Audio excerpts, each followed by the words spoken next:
And we are live. So welcome everyone to the week 4 edition of the SportsRoom talk show. It is the 2-1 Cleveland Browns going up against the 1-2 Minnesota Vikings. And you know I had to find a Minnesota Vikings YouTuber, fan, blogger, fan, etc. because I am on a quest to do a video collaboration with an opponent's YouTuber, blogger, fan, whatever, for every game on the Browns schedule. And I've done that through weeks 1 through 3, and now we've done it for week 4. Welcome to the show, Minnesota Vikings Man 28. Thank you. This honor to be here. Honor to preview this amazing game that will commence at US Bank Stadium. Yeah. So this is our first visit to Minnesota since 2013. Yes. Yeah, 2013, because the last time we played each other, that was actually, it wasn't even in Cleveland, it was in London. It was in London. And I remember we absolutely destroyed you, and that was your own 16th season, right? I believe so, yes. Yeah, so so we're looking for a little bit of revenge on you. Yeah, you're looking for a little bit of revenge, and we'll see if it happens. We already got some people in the chat, which Skol Vikings Browns are. Oh, really? The Browns are poverty? You're gonna go there already? All right. By the way, I will eventually put the link to this video in the chat. So if you want to come on and express your opinion, or if you disagree with what one of us has said, you can do that. Just make it respectful, and I'm okay with some cussing, but just don't go overboard with it. Don't worry. So you guys are coming off of a win last week in your home opener against the Seattle Seahawks, but you lost Dalvin Cook in that game. Yeah, that was very tough, and I didn't know how we're going to do without Dalvin Cook, but Alexander Mattison proved to be a really good fill-in for Dalvin Cook, and definitely used him a lot more in the screen game than more like up the middle, because Alexander Mattison doesn't exactly have the size that Dalvin Cook has, but he can still be very effective. I know we weren't playing against a really great defense in Seattle, but I still feel like, backup running back, he getting over 100 yards, and I don't know if he was. I think he might have been our lead. No, he wasn't. He was up there in receiving yards, but yeah, he's very effective. And I don't know who's going to start this week, to be honest, because Dalvin Cook has been limited Wednesday, Thursday, so we'll see who's going to be starting, whether it's Cook or Madison. I'm going to be feeling okay, because Madison has proved last week that he can fill in. So we'll talk about the Brown side in a minute, but I just want to address this comment. Skol Vikings is saying Kirk Cousins is better than Baker Mayfield. If we're saying right now, I mean, you have to admit he is. Kirk Cousins hasn't thrown any interception. He's been pretty efficient. This has been his best year ever. I'm not knocking Baker Mayfield or anything. I feel like he's very efficient for the Browns. He does what is needed. I just feel like when Kirk Cousins, he's done what he's needed to do. He's led some drives. Again, whether it's against the Bengals to get us back into the game. We should have won that game, but So you think you should be 2-1 coming into this game? Oh no, well, I think we should actually be. I really think we should be 3-0, and we should be 3-0 right now, because there's two plays that really messed. I mean, that really prevented us from being 3-0, and that is the Dalvin fumble. I still don't think that it was a fumble, but And then the Cardinals game, Greg Joseph missing that field goal. We know about Greg Joseph here in Cleveland. Yeah, I know you know about Greg Joseph. And he was doing great against Arizona. And then kicking a couple of 50-yard field goals. And then at the end of the game, he just sanked it to the right. So just a couple plays difference from being 3-0 right now. So I feel like we are better than what our 1-2 record suggests. Yeah, had we not made self-inflicted mistakes, we could be 3-0. I agree with that. You should have beaten the Chiefs. The Chiefs right now, I mean, not looking so hot, especially their defense. Right. And had it not been for Nick Chubb fumbling, Jamie Gillum actually knowing how to freaking punt the ball, and because I was with my buddies watching that game, and I saw the Jamie Gillum punt, and I'm like, no, what are you doing? Yeah. Why?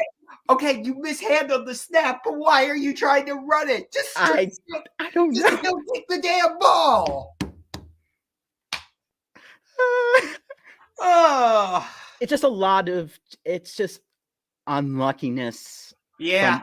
Hey, speaking of which, you got this guy, Luke Birch, saying Cook 100% fumbled the ball. Oh, Luke. Oh, yes. Yeah, I'm familiar with him. Great friends with him. He's actually a Packers fan. So Nick Chubb fumbled just like Dalvin Cook fumbled. Okay, all right. It's attacking both of us now. I'm just happy it isn't in Cleveland because it would most likely be really, I think he meant to say windy if it was in Cleveland. So, again, this is the first time we're playing in Minnesota since 2013.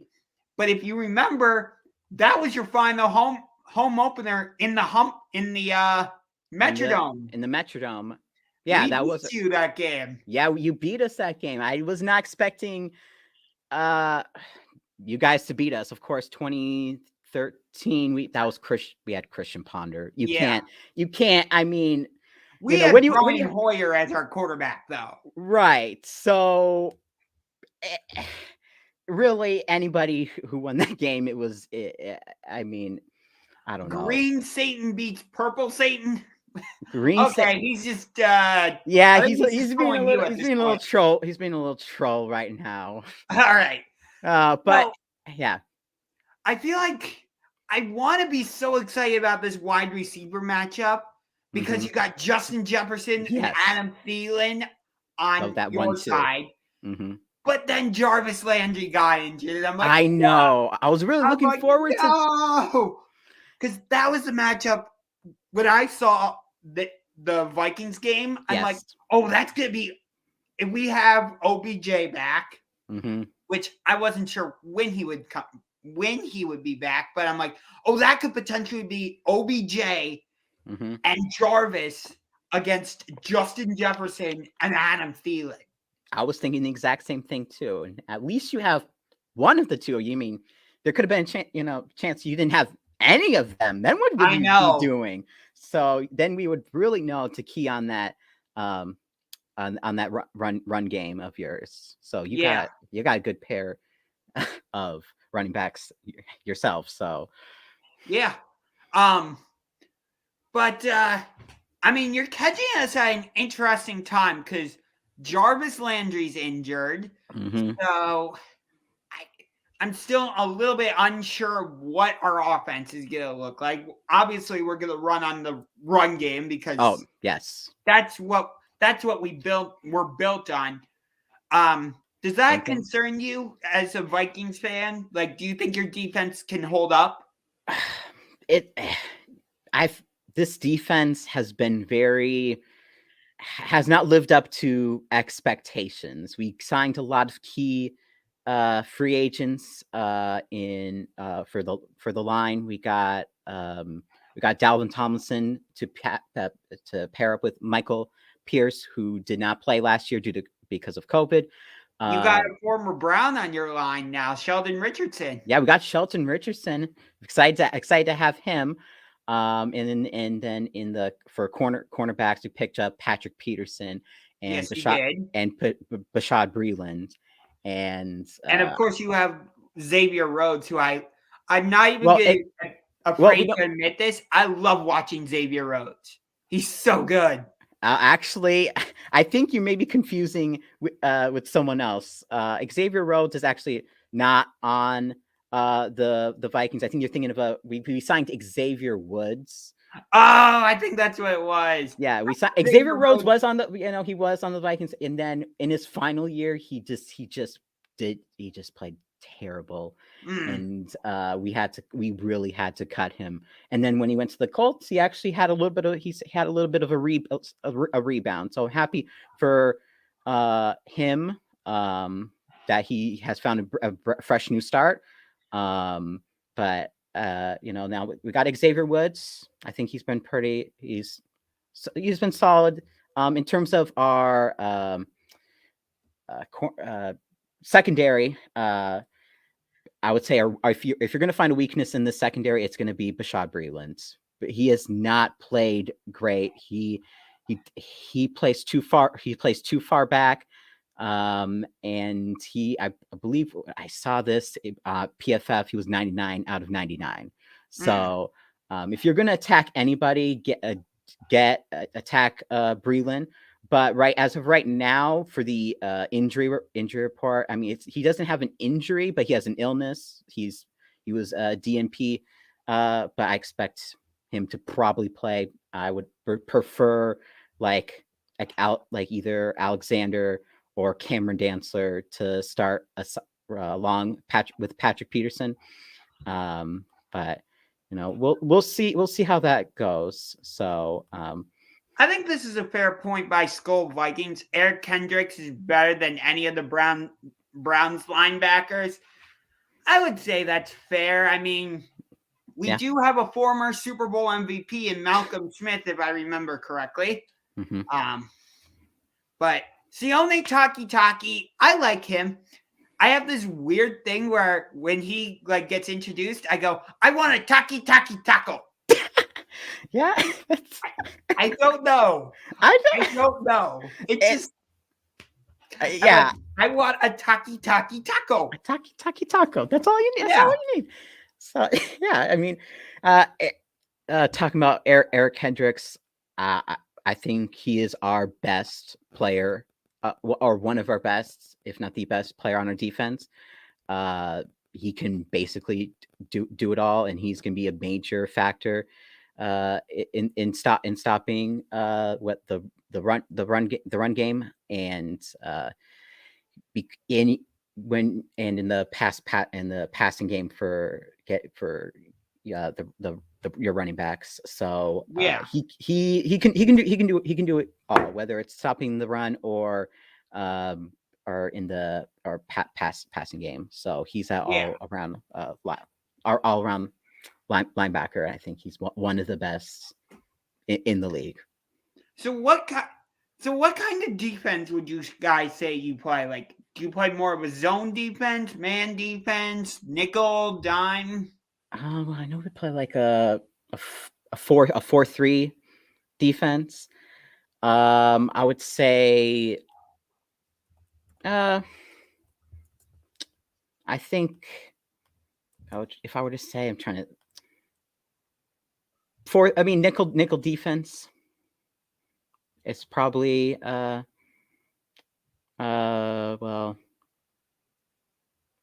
maybe what we do. I mean, I know that, but I know for sure the 4-3, for sure. It's been a staple in Minnesota. Actually, we've been Zimmer became head coach pretty much. Oh, not even just that. I actually it's since 1986 the Vikings have been playing 4-3 defense, the longest of any team. So they've been continually playing that 4-3 with four on the defensive line: Hunter, Pierce, Dalvin Tomlinson, and in terms of the other defensive end, I think Everson Griffin has proved that he should be starting over DJ Wonnum. So Yeah. Yeah. So I'm looking at our depth chart to make sure I'm not crazy. Yeah, we do have Malcolm Smith, the Super Bowl 48 MVP. Mm-hmm.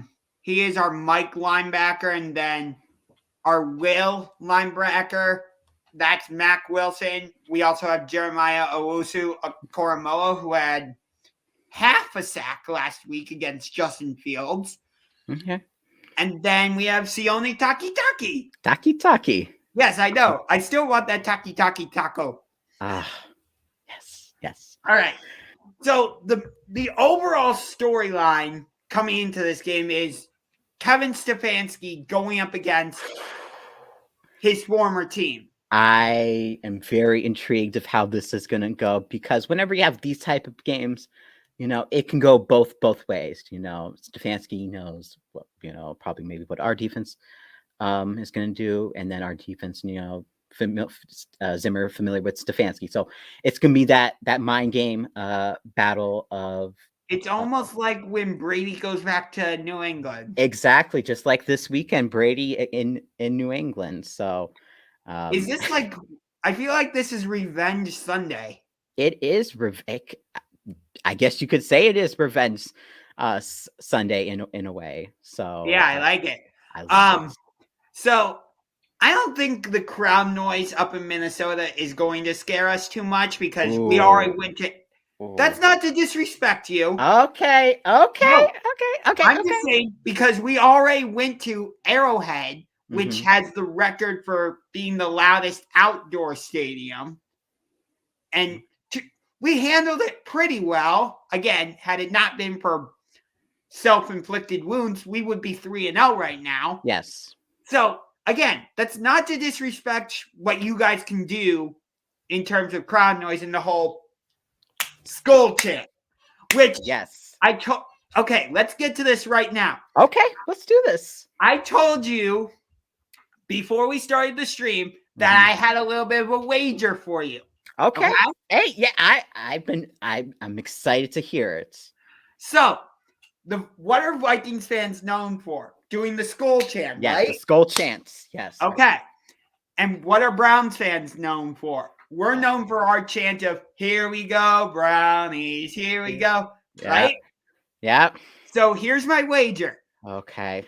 If the Vikings win, yes, on the post-game show or on my next video, I would start the video by doing the Skol chant, like three times, 5 times, something like that.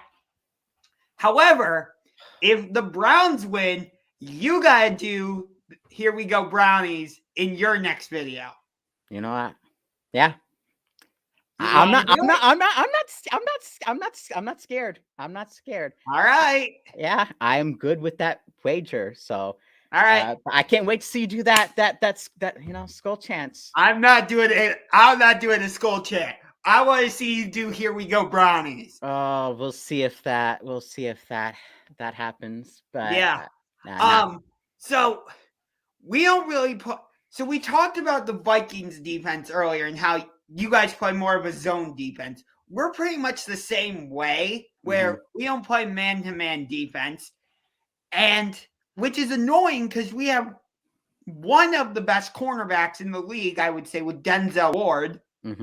And I would love to see him matched up with Justin Jefferson. Yeah, I love it. He goes, "Take the deal, Adam." yeah. I love to see that. Yeah.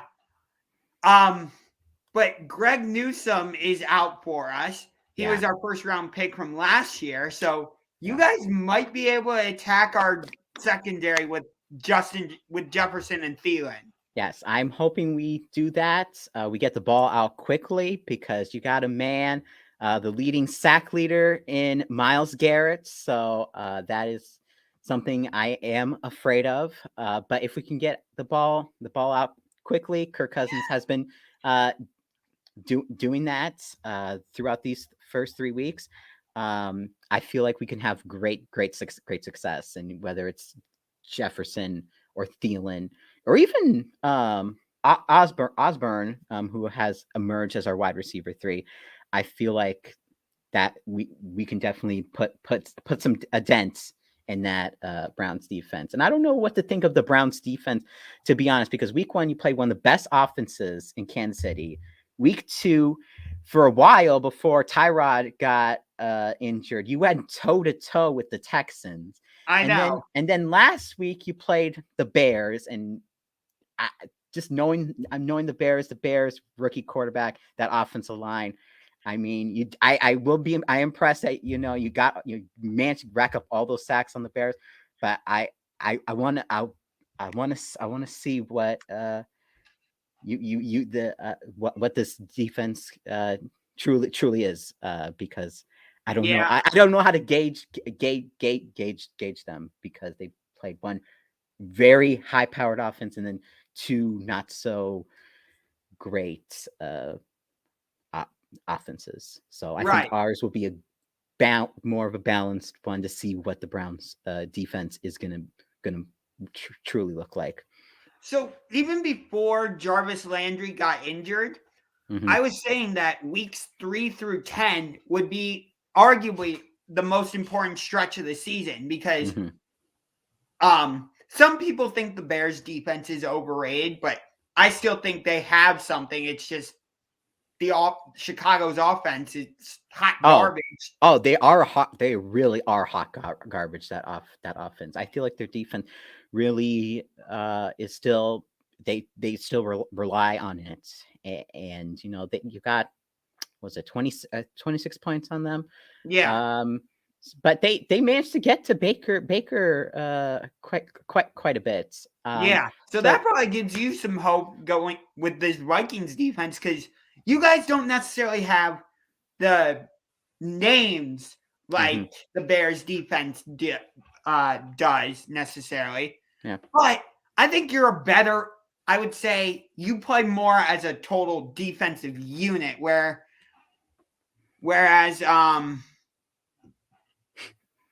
sorry. Yeah, no, it's okay. It's okay. Whereas with you guys play more as a unit and can get after the quarterback.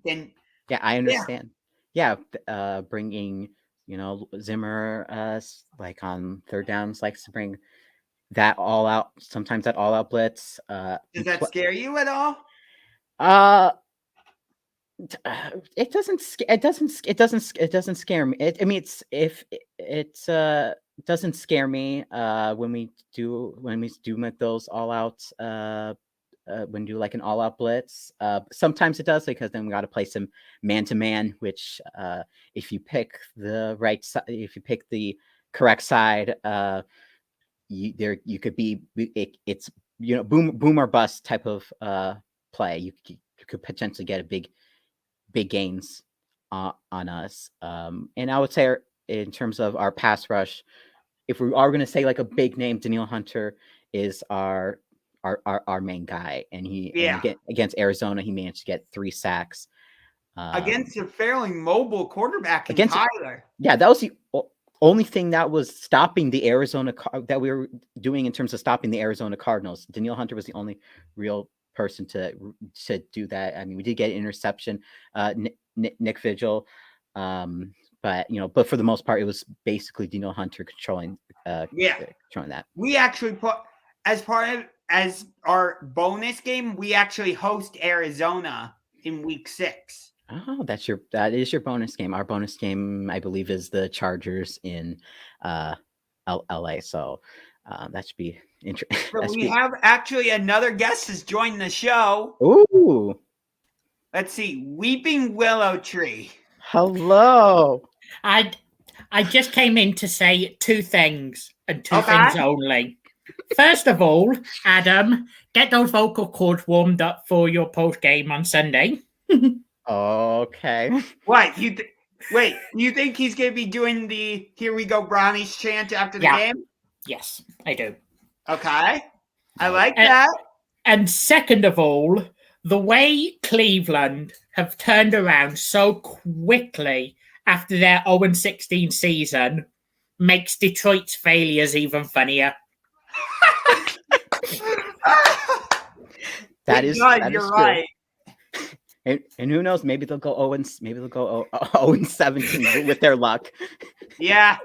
I mean, after what happened to them last week with Justin Tucker, yeah. And anyhow, I just came in to say those two things, and I'll jump back in the chat. Okay. No problem. Thank you. Thanks.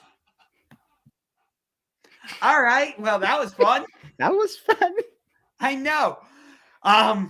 But so what we kind of talked about this earlier, but what kind of impact do you think Stefanski being on our sidelines now has on this game? Do you think like he'll have a lot of insider information, or do you think, I don't want to say he'll hold it back a little bit, but well, I don't know. Do you think he's like circled this game on the calendar when? Yes.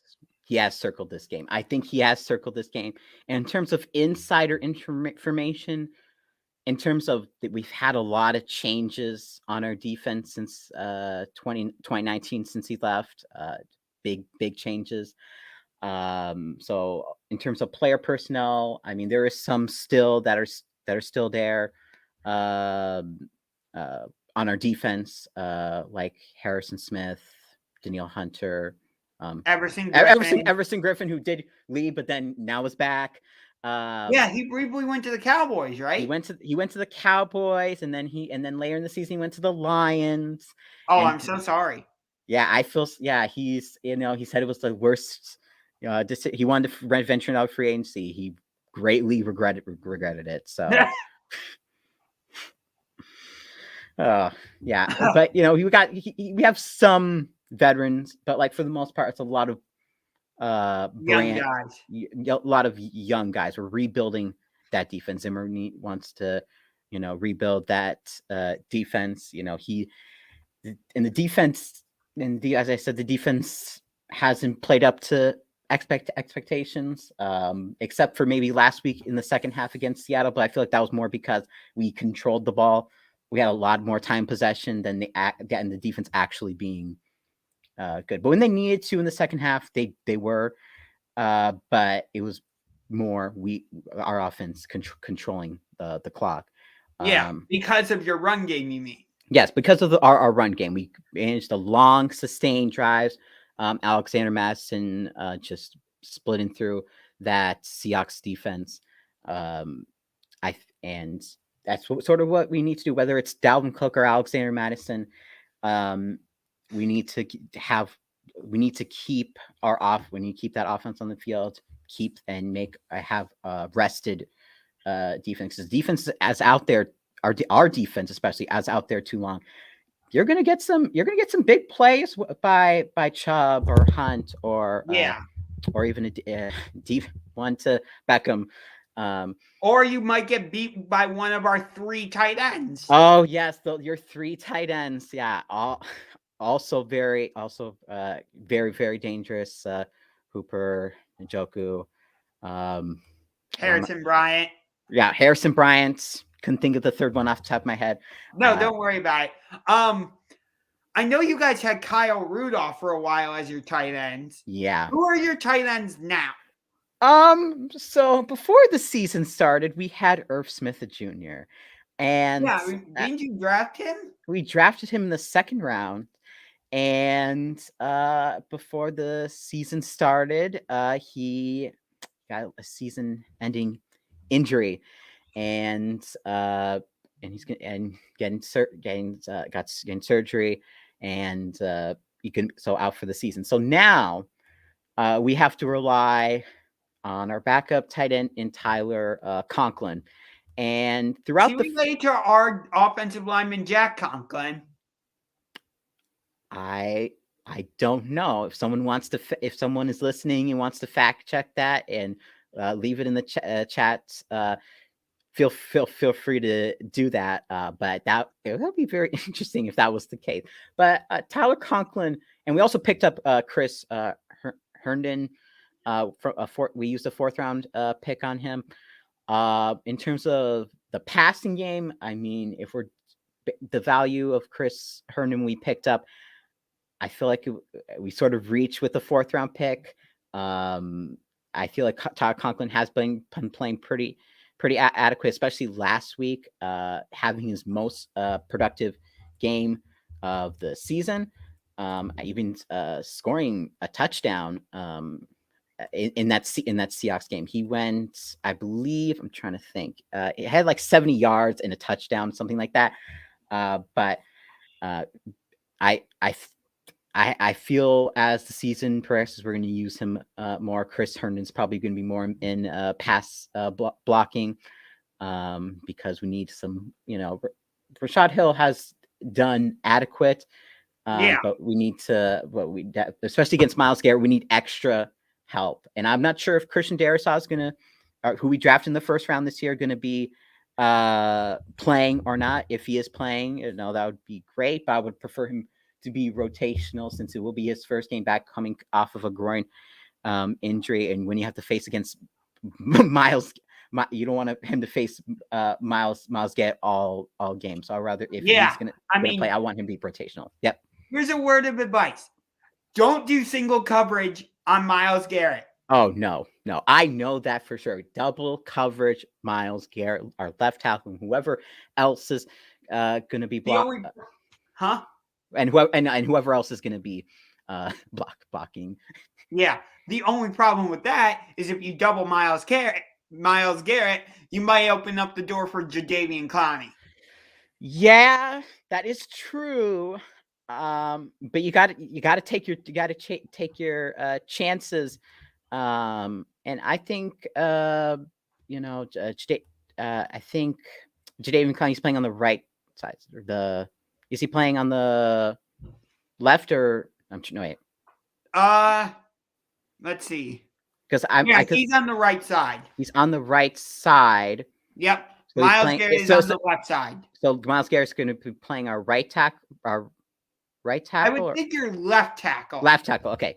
So Jade. Okay, that makes So that makes it better. So, not maybe that much better because our best offensive lineman is our right tackle in Brian O'Neill, who we signed for an extension, a huge extension. Of course, people wondering, anybody who was outside the Vikings wondering why we extended this tackle for how much we did, but he has been very, very, very solid. I think he is one of the better right tackles in the game, and he's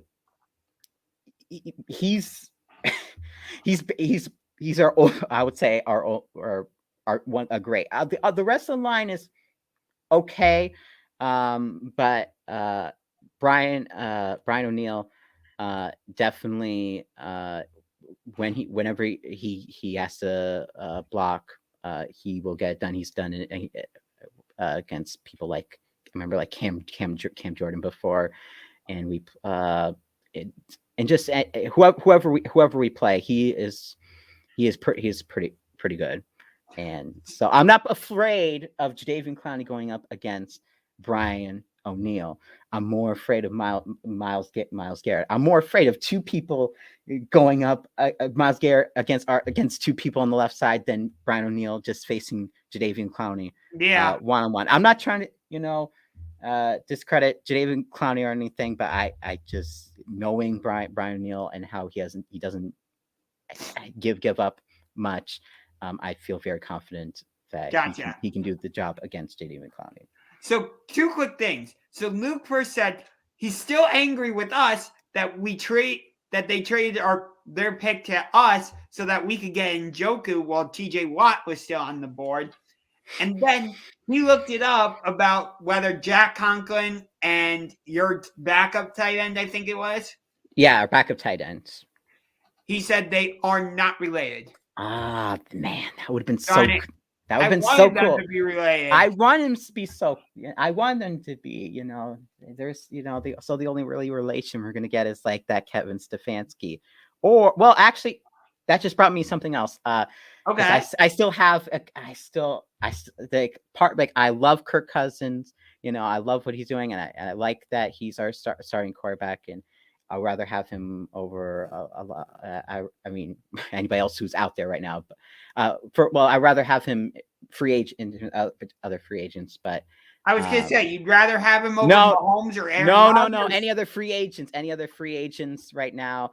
I know there's over the years Vikings fans have had their love-hate relationship with Kirk Cousins.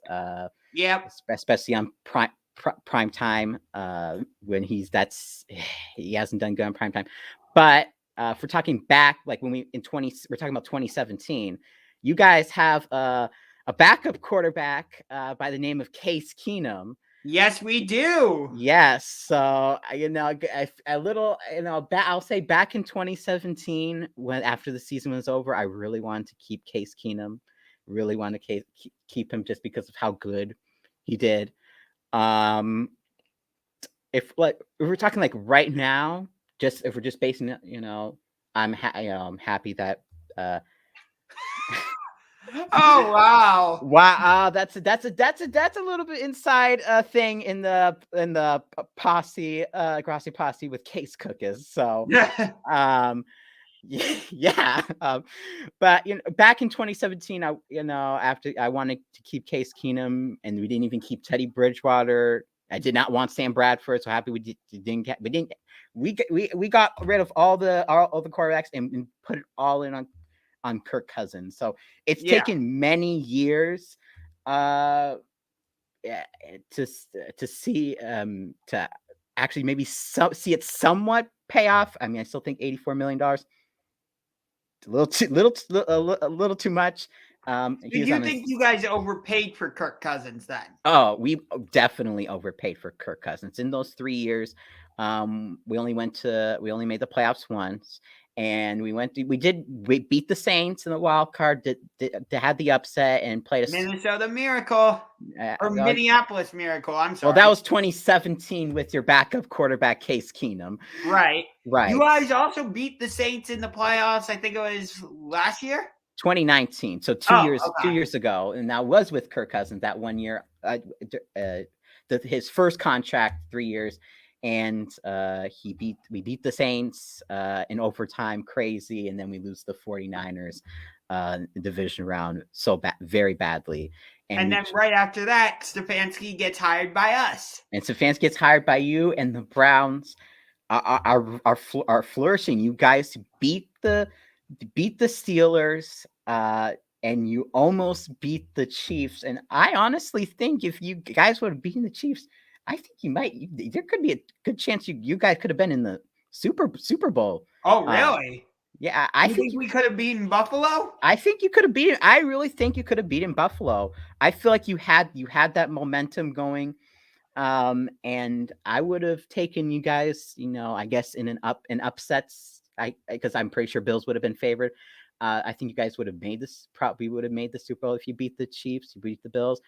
I'm not sure if you would have beaten the Buccaneers. Yeah, against Tom Brady. Yeah, I don't think so. I don't think so. But I think you guys could have gone to the Super Bowl. So you have that potential to go to the Super Bowl, especially after what we've seen from these first 3 weeks. Yep. Oh, I loved that first quarter. I love that first quarter too. And you know why I liked that first quarter so much? Because it felt like we were putting the Steelers in their place. Kind of like when you went into I don't know if you had a similar first quarter in a game against the Packers, but you've had games where like you kind of stuck the Packers in their place. Yeah, I mean, I think I'm trying to think our wins against the Packers. I remember last year I don't know if we ever had a quarter like that before. I remember last year it was more back and forth, long sustained drives by both of us, and then toward the end of the game, our win last year against the Packers, we just gave it off. It was just Dalvin Cook all game, and they couldn't stop it. And I won't say I'm not happy that Dalvin Cook might not play in this game. I'll say it like that. Yeah. I understand. I understand, but I don't wish injury upon anyone. No, I don't mean it like that. Right. But I can see you. If you want to maybe hey Dalvin, maybe just take a week off and get back, Yeah. get better, and I mean, hey, if week 1, if Patrick Mahomes maybe sprained his ankle or something, I wouldn't have been, over in the corner being like, oh. Yeah, I know, and But again, and I don't wish injury upon anyone. no, I don't wish injury upon You anyone. get what I'm saying? I totally understand what you're saying, and I hope that we play whoever is I don't even whoever I want the most healthy team to always play the most healthy team possible. I want to play teams at 100% because I don't want any excuses. Oh, you won this game because such and such didn't play or whatever. Because that's going to be the excuse. But sometimes, but also on the other hand, you also got to play whoever you're gonna who you got to play whoever's on your schedule at whatever week. Mm-hmm. So yeah, you can't control that. Yeah, I can't control that. Can't control injuries. So sometimes gotta play against whoever you're facing against, whether it's starters or backup. Yeah, we kind of touched on this earlier, but I feel like I know we played our week 13 through.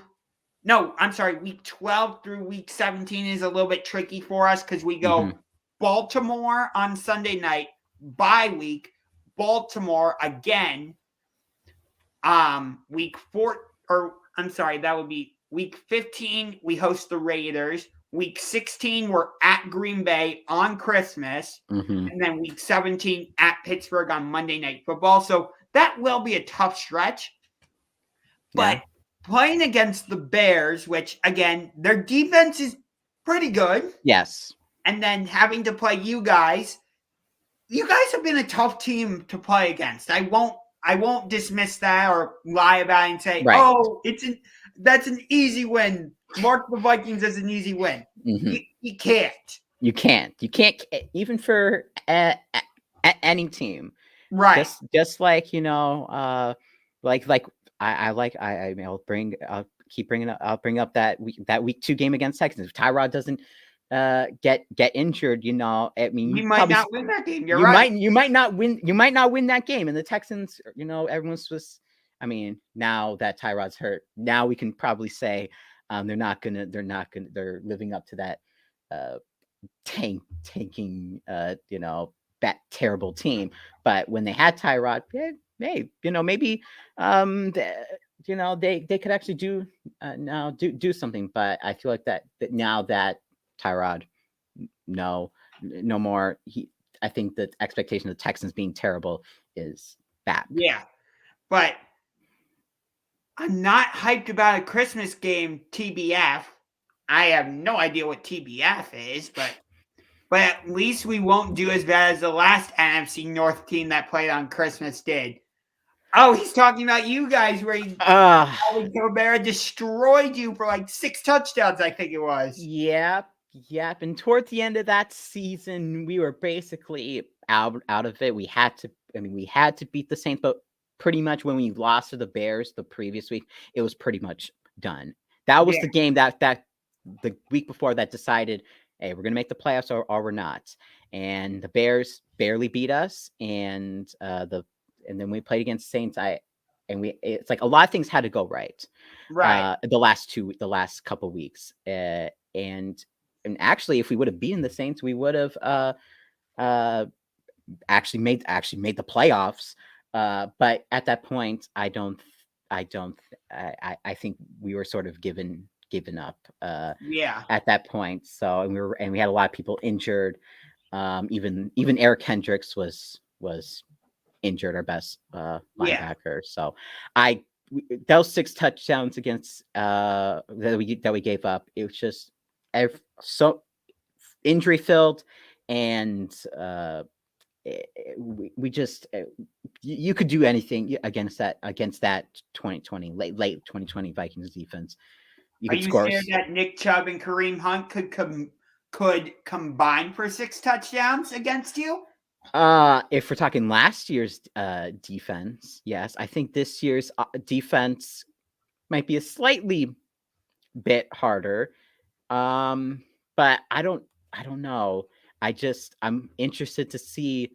I feel like the key is to get the Browns in third and long situation. Yeah. We need to force the Browns to pass the ball. Yeah, And Baker has not shown that he's good at doing the straight drop back.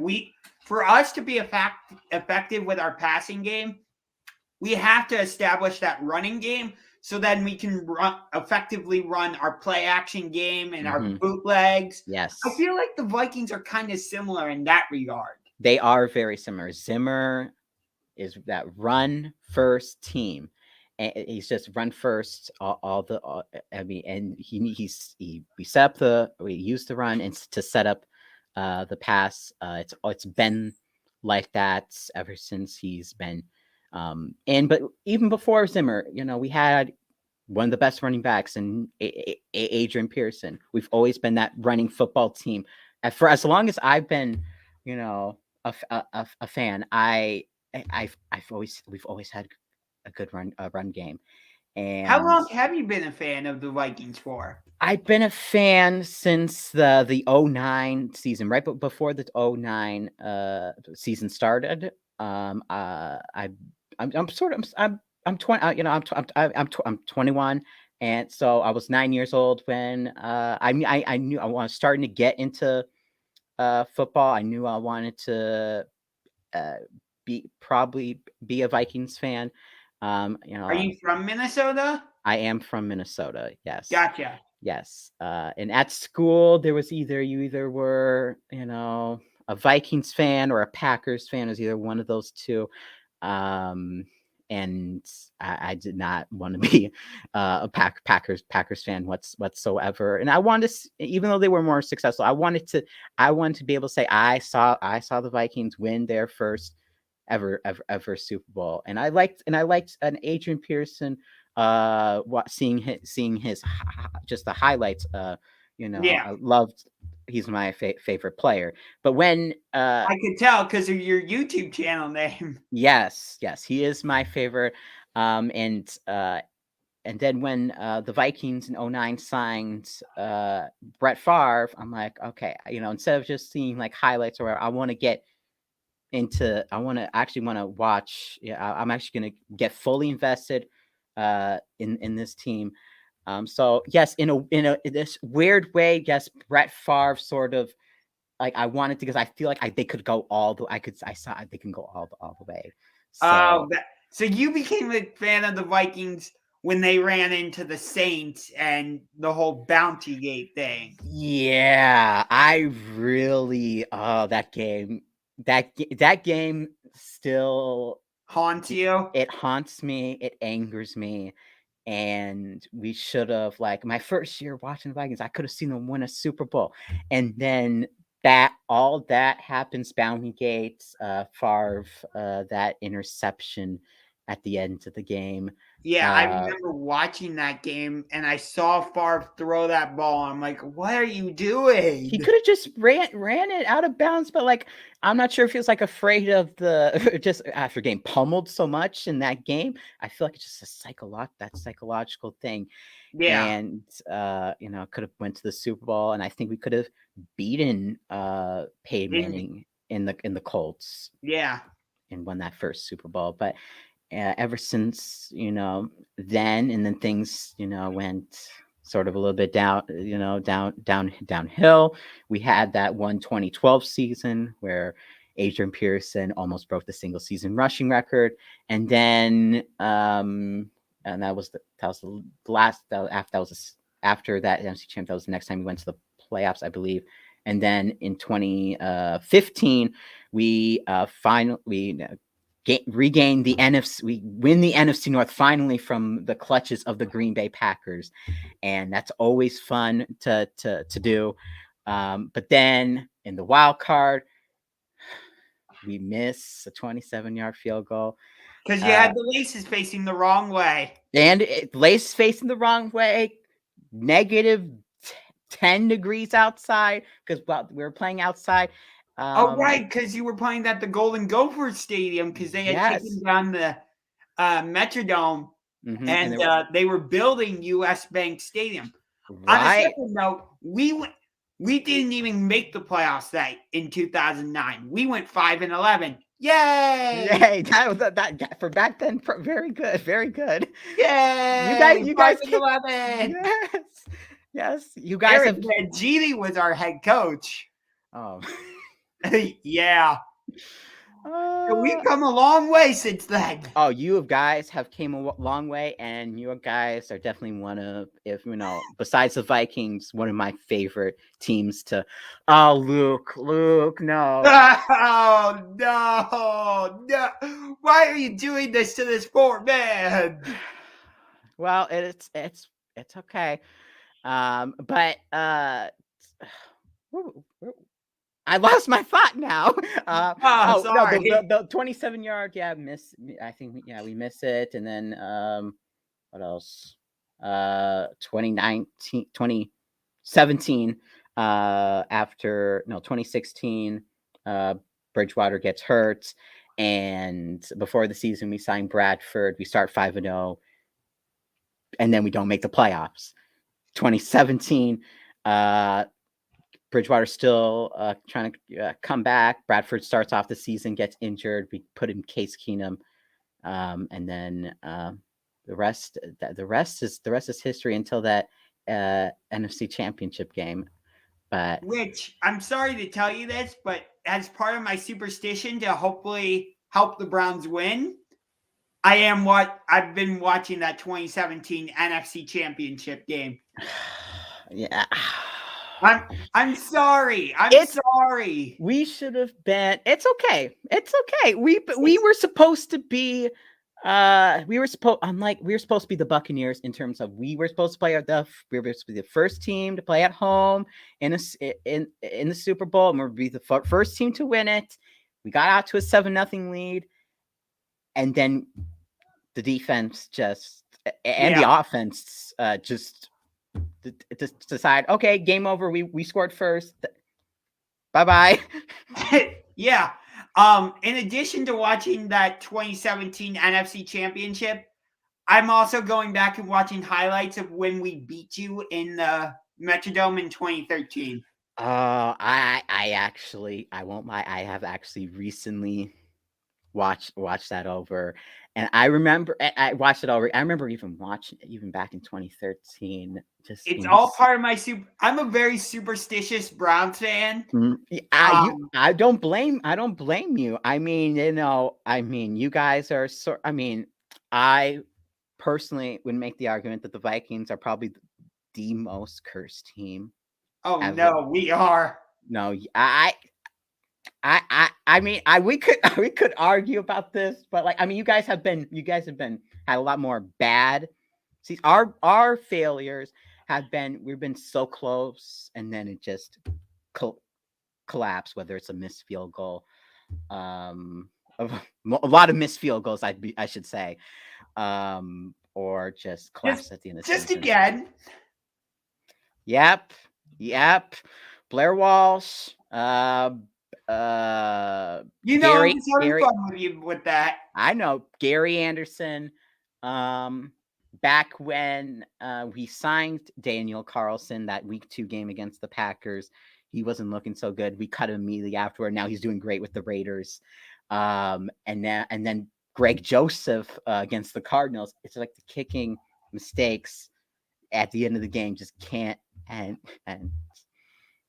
But I think Greg Joseph now is playing much. I think I know which team he's talking about. The most cursed team is Adam. It's gotta be Detroit. Yeah, it's Detroit is. I mean, they got a good case of being probably very cursed too, but one of us has to break that.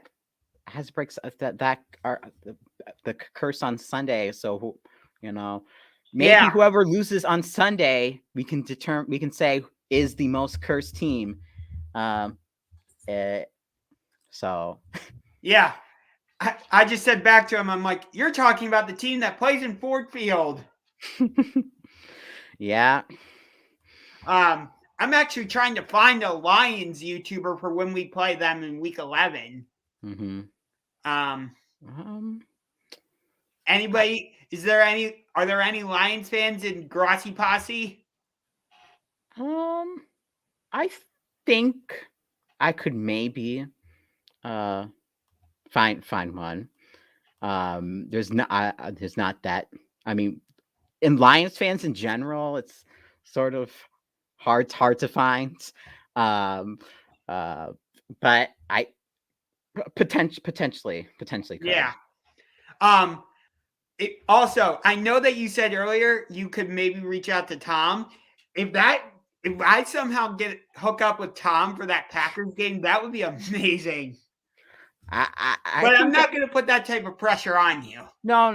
I don't worry. You know, if he wants to, you know, he can. I don't even know if he has a Browns. I don't even know if he has a Browns fan for his channel yet. So, you know, the team that goes out onto the field, grass at Ford Field, they don't play. I love this Luke. I love this guy. Yes, he is amazing. Love him. Absolutely love him. Great friend. Yeah. And just loves to mess around. Dang.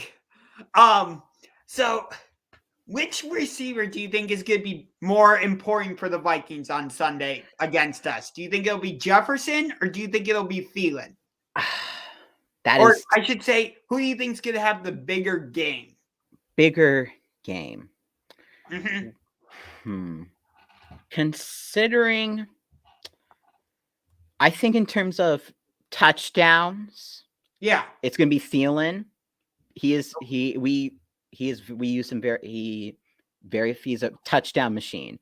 We're talking about, if you want to talk about like stats and, you know, who's going to have like most yards and all that. I think Jefferson will probably have the most yards. So I'm sort of split because I think Jefferson will have more yards, but Thielen, I think, will have more touchdowns.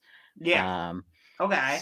So who's going to get? I mean, Justin Jefferson's going to get more looks by the defense. So I think maybe Adam Thielen overall just is going to be more important.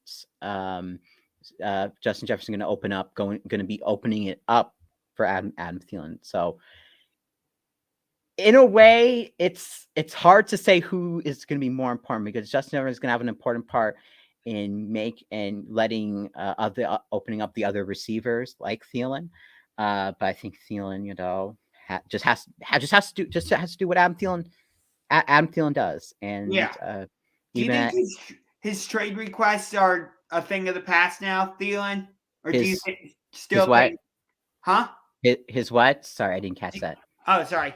Do you think that Thielen still, like, has he said that he no longer wants to be traded, or is that still kind of a thing?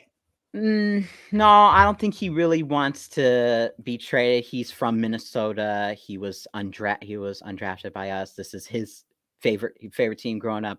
I don't think he's leaving this. He is leaving this team. This is his team.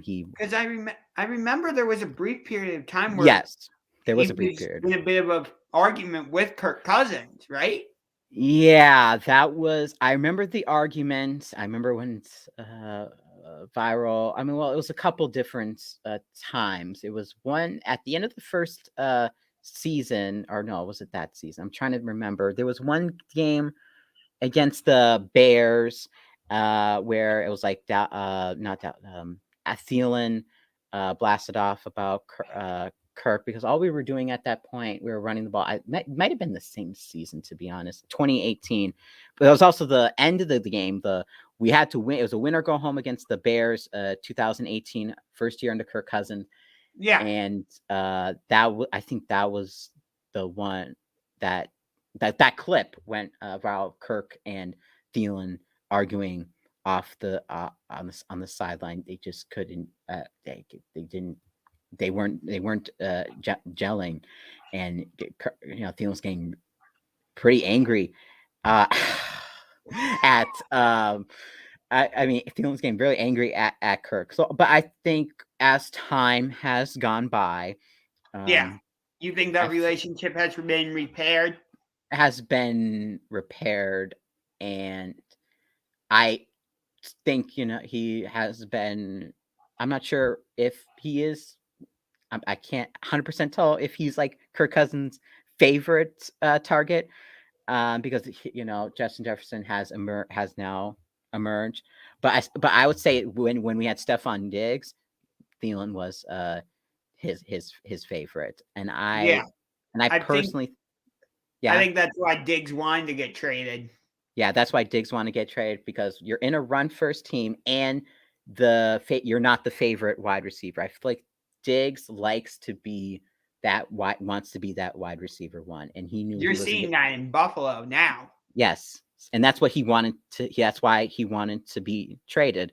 Of course, the way he took it, the way I wasn't really appreciative of how he handled the situation, going on cryptic social media tweets. But in the end, we got Justin Jefferson out of it. And of course, thanking the Eagles for passing up on Justin Jefferson in that draft. Was that the year they took Jalen Reagor? I believe so. Oh. So I saw that you tweeted a link to our video on your Twitter, and Minnesota Matt. So again, the title of this video is "Can the Browns Quiet the Skol Chants?" And Minnesota Matt responded to your tweet, and he said, "Short answer, ... no." They cannot silent that Skol chant. We are a different team playing at home than on the road. It gets loud in there. I've been there quite a bit of times, and it can get pretty deafening at times, especially if it's a close game or we're doing very well. So last year when there was no fans, I think that was a big a factor of we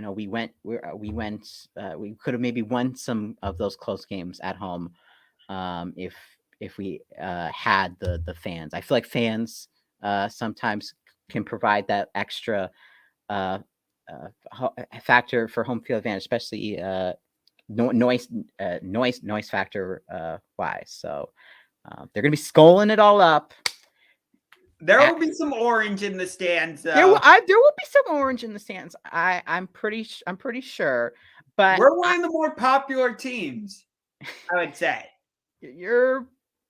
I mean, I guess so. I mean, I'm not 100% sure, but I know it's especially one of the a team that I know that shows up every year in Minnesota is the Packers, just because of location wise. But Browns fans, I haven't come across many of them, but they do seem like good fans. So. Okay, so we were right. Minnesota took Jefferson the same year Philly took Jalen Reagor. Yes. Yeah, good job, Philly. Good job, Philly. That's revenge for the NFC Championship game. Do you think, okay, so being that we're playing Minnesota, we know Stefanski's going to have knowledge about playing against you guys. Do you think Case Keenum can provide anything, or has it been too long for Case Keenum to know anything?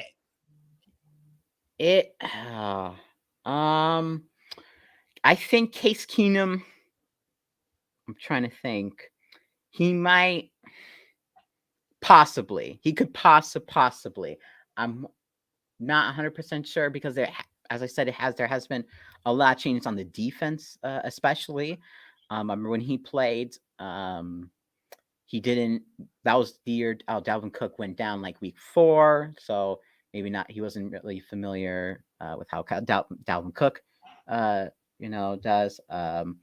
Or we didn't even have. We didn't even have Alexander Madison. We had Latavius Murray in 2017 as our running back. So a lot of things have changed. So I think maybe on certain players, I know Case Keenum liked to also target Adam Thielen. Maybe that's someone, provide some insight on in his tendencies. The rest of the offense, I really don't think. Yeah. So, Okay. but defense. I think he was the quarterback for you guys when you beat us in London. Yes, he was. And I got off to a slow start that game. I remember we were actually losing at a halftime, and but we managed to end the second half absolutely dominate. So I think I lost my train of thought. Yeah, you're good. Now, Keenum, if something were, I know I don't wish injury on anybody. If something were to happen on Baker on Sunday, I won't lie, I would be really scared of Case Keenum. I mean, if Baker plays bad, we could put Case Keenum in. That's what happened when we played the Steelers last year. We were getting squashed. So Stefanski goes, okay, we're getting killed 38-7. So 38-7. Oh my God. Yeah, when we played Baltimore in the regular season in week 1 last year, we lost 38, I think it was 6. And then week 6 against the Steelers, we lost 38-7. Yeah, it's just 38-7. It's just a common theme, whether it's that NFC Championship game against the Eagles, I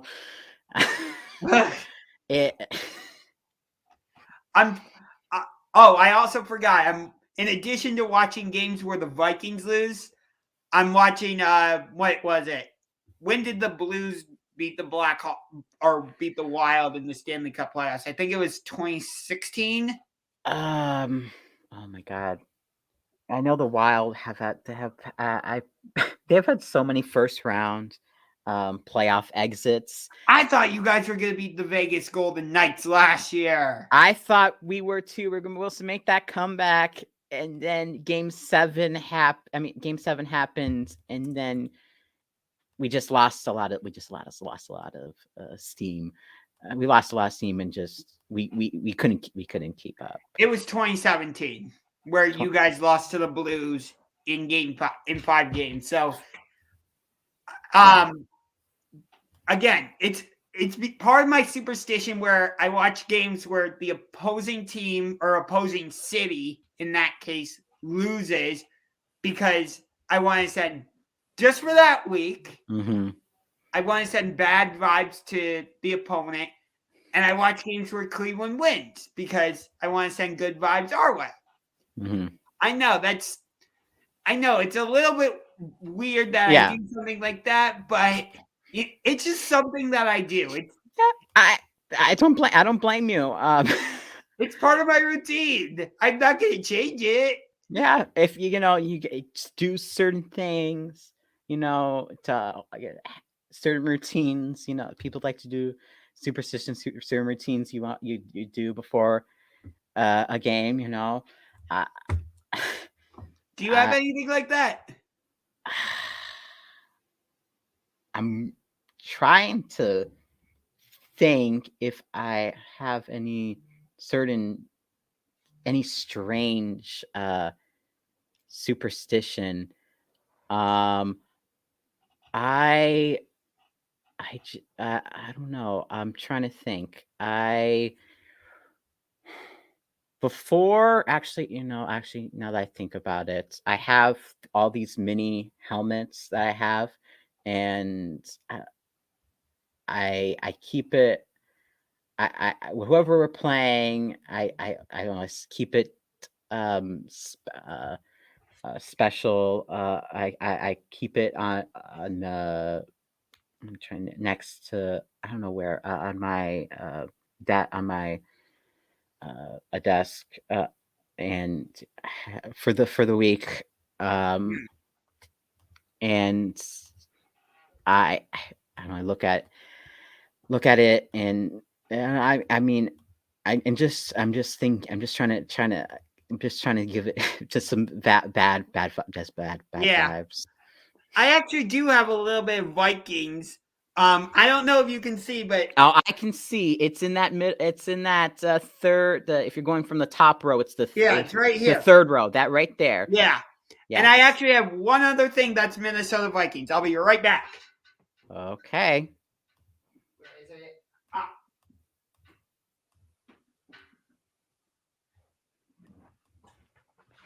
Right there. Little mini Vikings helmet. Oh, that's cool. Love it.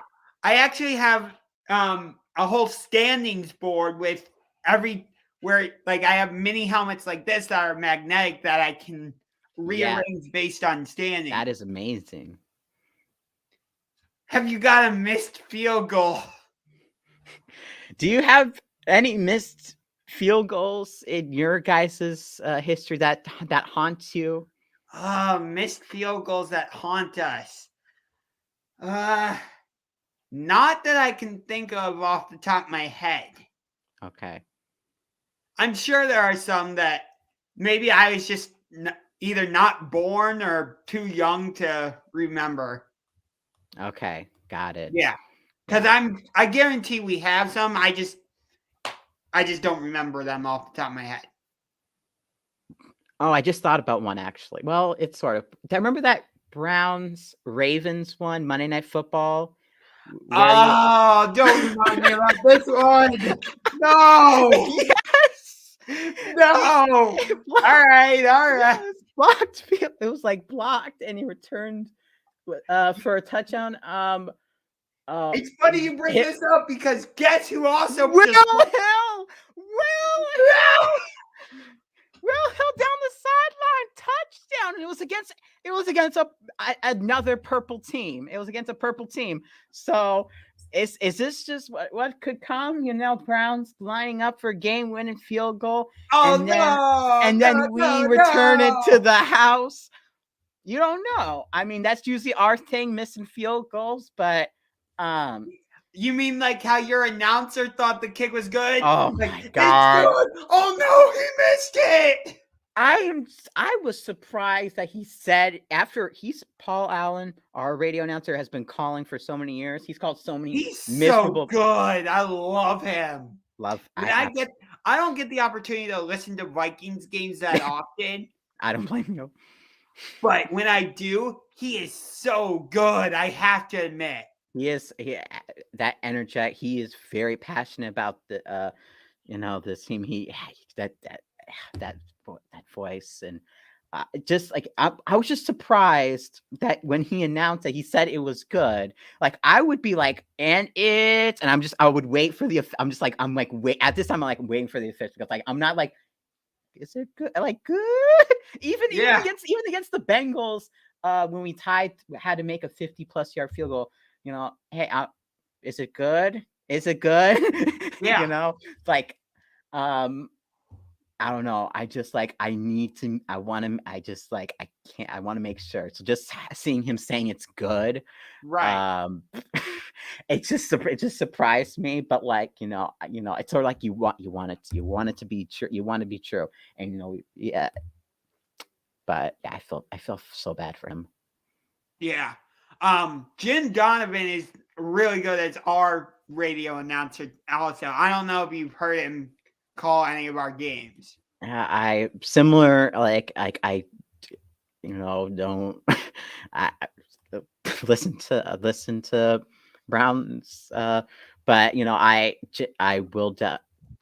I am now interested in hearing some of his plays. So I'll definitely be looking toward that. Maybe that'll be sort of my skeptical thing for the week. Maybe watch some of his plays. His calls, I should say. Although I don't know if you want to do that because you might send good vibes our way. I don't know. We'll see. I don't know. We'll see. We'll see. So we kind of talked about Kirk Cousins earlier, but I want to know, what do Vikings fans think of Baker Mayfield? What do Vikings fans think of Baker Mayfield? That is a very good question. I don't know what the general consensus on Baker Mayfield is. It's hard. I mean, because I think he can be like that above average QB. I don't know what to. To be honest, I do not know what to think of him. I've always thought because you had so many bad quarterbacks in the past. Oh my God! Tell me about it. We've had Brandon Whedon, Colt McCoy, Jake Delhomme, RG3, Seneca Wallace, Deshaun Kaiser. We've had who else? My God, I can't even remember. Johnny Manziel. Oh God! No, I don't want to hear that name. Oh, Johnny Money. No, get that money sign. We had Brian Hoyer, who beat you. Yeah. We had who else? Cody Kessler. Oh my God, Thad Lewis, RG3. Oh my Lord. We've had our own fair share of quarterbacks before. Like Kirk Cousins is like the first quarterback in some time where he had he is our franchise QB, because we've had since I've been watching, it's been Brett Favre. I don't remember. I'm trying to think in between. I know we've had like the McNabbs and I remember Donovan McNabb played for you for a brief time. Yeah, and I know and it was like, I think then it was Christian Ponder. We had Joe Webb for a bit whenever Ponder was injured. We had Matt Castle at time. Matt Castle. So you've had kind of the same thing we've had. Basically, but I feel like you've had it a lot worse. Just because of at least we had that one thing on offense that worked, and that was Adrian Peterson. While you guys, I don't know, I just feel so bad. I honestly feel so bad for you guys. I want you guys to. What is this, the Browns pity party now? I want a Browns Vikings, or even a bit like I've always like when I want the Vikings is who I want, a Browns Vikings or a Bills Vikings Super Bowl. I want to see a team who's never won a Super Bowl win it, except of course that one year for Philadelphia. I did not want them to win it, but I like. Well, if they hadn't beaten you, you would have been all right with it. If they hadn't beaten us, if we would have won and gone to the Super Bowl, played the Patriots, I would have been. I mean, regardless of how the game would have ended, I mean, probably would have lost, but it would have been I think somewhat of a close game. If you think about it, that year we could have gotten a Jaguars Vikings Super Bowl. Oh my God, that would have been an interesting game. But I feel like that could have ended the same way as like Patriots Rams Super Bowl, where you had the two of the top defenses that year, and it could have been ended up that type of Super Bowl. Yeah. So I don't think people really want to see that type of Super Bowl. I mean, of course, except for the fans themselves, Jaguars fans and Vikings fans, but everyone else just, people don't like defensive games. That's Zimmer. That's how Zimmer likes to win his would prefer to win his games, being a defensive-minded head coach. He wants close. He wants not exactly close, but he wants dominant defensive performance wins, and I think it pains him. He likes that we're now winning, but it pains him that we're winning because of our offense and not because of our defense. So is Kubiak still your offensive coordinator? Not Gary Kubiak, Clint Kubiak. I believe it's Clint Kubiak.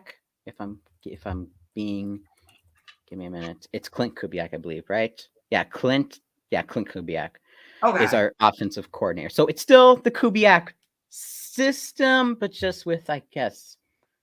And is Kubiak calling plays for you, or is Zimmer? Oh, well, for the most part, it is Kubiak, but Zimmer. The one thing he does, I've always seen him have control on is in terms of that run first mentality. If we're talking what plays to draw up, Kubiak, no, I mean is fully in control. But Zimmer has no. It really usually does not have any input. In my opinion, he is more of a defensive coordinator with the red challenge flag. Okay. But I think he's maybe trying to get a little bit more involved in the offense because Kirk Cousins, I'm not sure if you saw this, but Kirk Cousins, for first time, Kirk Cousins and Mike Zimmer are watching a game film together. And this is the first time ever since 2018. This is the first year doing it. It took this long for you two to watch film together. So it was. I don't know if Baker and Stefanski do that. I would expect that they do, but I'm not 100% sure. Yeah, but it is for us. We do have an offensive coordinator, Alex Van Pelt. I believe before he was our offensive coordinator, he was the quarterbacks coach for Cincinnati. But it's Stefanski calling plays. Mm-hmm. So I'm like, what's the point of having an offensive coordinator if it's the head coach calling plays? Right. It's just like our defense coordinator. I think we have co-defensive coordinators, and one of them is Adam Zimmer, Mike Zimmer's son, and I think the other one is Andre Patterson. I think Andre Patterson should be the sole defensive coordinator. He's been, I think he's been deserving, but it's hard to not give it to family. So he was sort of in a tough situation, I guess, So we have co-defense coordinators, which you don't really see. Yeah, but I've never really heard of that. No. But it's still really Zimmer calling the defensive plays. And if I'll say this right now, because he's been our coach since 2014, Mike Zimmer, if somehow we do not make the playoffs, I truly think, and it's because of our defense, because right now it's looking like our offense is doing great. Our defense is still shaky. That if we don't make the playoffs, and a big part of that is the defense, I do think Mike Zimmer will not be the head coach next year. So my mom actually just texted me an article from heavy.com. So take that for whatever. Mm-hmm. But it says Browns wide receiver Odell Beckham Jr. limited by a new injury. New injury? What new injury are we talking? Let's see. Because I know he had shoulder injury is now affecting Beckham, with the star pass catcher being listed as limited for Wednesday's practice. That was Wednesday's practice. I remember looking at Thursday's practice today, and he was full participant. So I am thinking he will start. We'll see how effective, his snap count against the Vikings. But since you don't have Landry, he's going to try his best to play as many downs Yeah. as he can. So, and if don't have Beckham, I don't know who we're gonna throw to because it's just gonna be tight ends. Yeah, it'll be our tight ends. How do you feel about the Vikings defense going against our tight ends? Do you think you'll be able to handle that, or that's the one? Yeah, that's the one thing I feel actually somewhat confident in. I feel like at least our safety play on the tight ends can take care, especially Harrison, All-Pro veteran Harrison Smith, who got I like Harrison Smith contract extension, and I think he's got whoever comes his way, whether he's helping double team or he's doing some single coverage on a tight end. If you just try to, if you're the Browns, just like try avoid throwing it in Harrison Smith's direction unless truly needed. You could probably have a better shot of getting it on our other safety, Xavier Woods. For some reason, I still thought Xavier Rhodes was with you guys. I know. It's sort of like when we signed Xavier Woods, I was looking like, did we just sign Xavier Rhodes? Re-sign Xavier Rhodes? I'm like, oh no. But it was Xavier Woods, who has been adequate, but I think he did play for the Vikings at one point. Yeah, Xavier Rhodes. Yeah, and he was part of the Colts now. My bad. Yeah, it's okay. What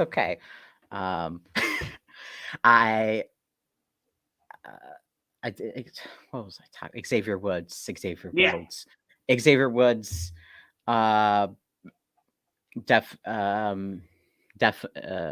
If you're gonna if going tight end on safety, look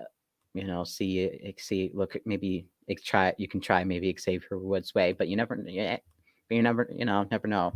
How any player can have a good day. Some players have bad days. So and Baker Mayfield can be very inconsistent and wild with his throws at times. So you guys have a decent defense that might be able to take advantage of that.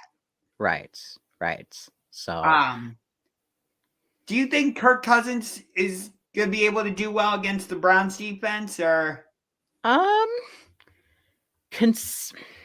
think he will. Greg Newsome being out, I think that we can definitely take advantage in that secondary, whether it's Thielen, Jefferson, Conklin now. In the passing game, but of course we need to set up the run to get in third and manageable situations.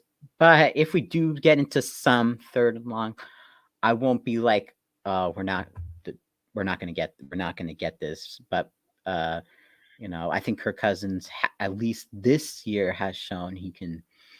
He's been very accurate,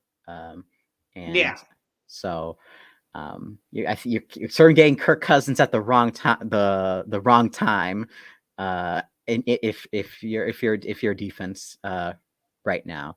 But hey, maybe you'll be the one that finally takes him out, because I know there's some Vikings fans, talking about Kirk, like after 3 games, Kirk Cousins MVP, all that, which if he continues to have these type of games and we get consistent victories, maybe, but he's not a big shot, and he needs to he's not a household name like a Patrick Mahomes or Aaron Rodgers, Russell Wilson.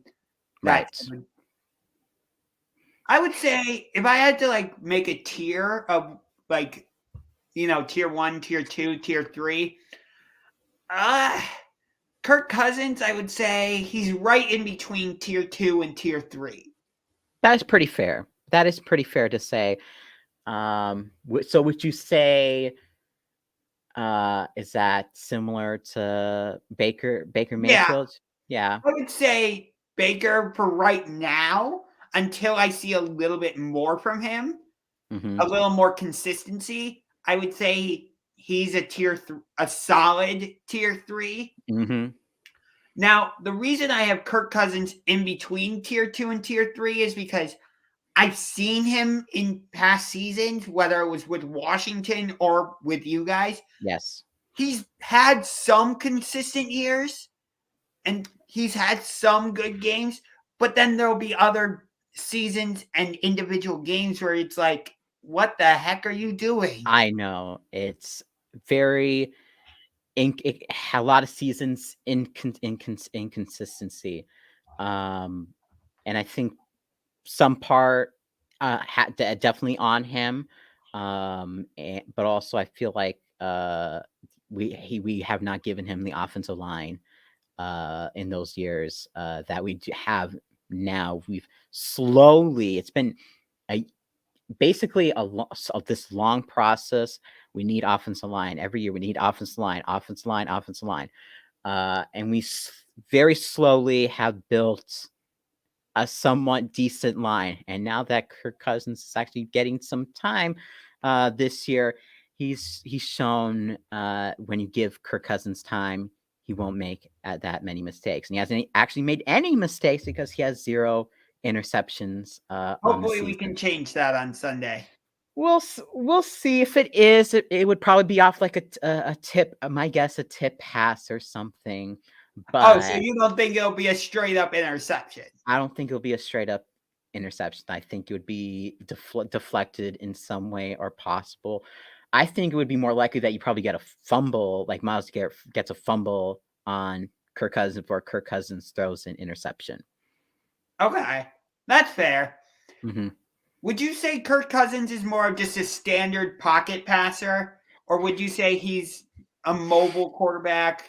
Or it's interesting that you say mobile quarterback, because I think he is more. Hello, yes, I'm doing good. He has been doing being more mobile. I love that eras that I think it was I'm trying to think. I don't know which game it was. I remember Arizona game. He had this long scramble or whatever. But there is some games he has shown that he can be mobile, but that's not his forte to say. He is mostly in the pocket, and if unless he has if he has a wide open lane, he will take it. But he's looking at his first check, second so you check. would say he's more of a standard pocket passer? Probably more of a standard pocket passer. You'll maybe have one of those games where he can take off, but most of the time, he's just a standard pocket passer. So you don't expect the Vikings to call like a quarterback draw or anything like that? No, I would be surprised if they did that. Probably the most running I would probably see from Kirk Cousins, probably just some QB sneaks. Okay.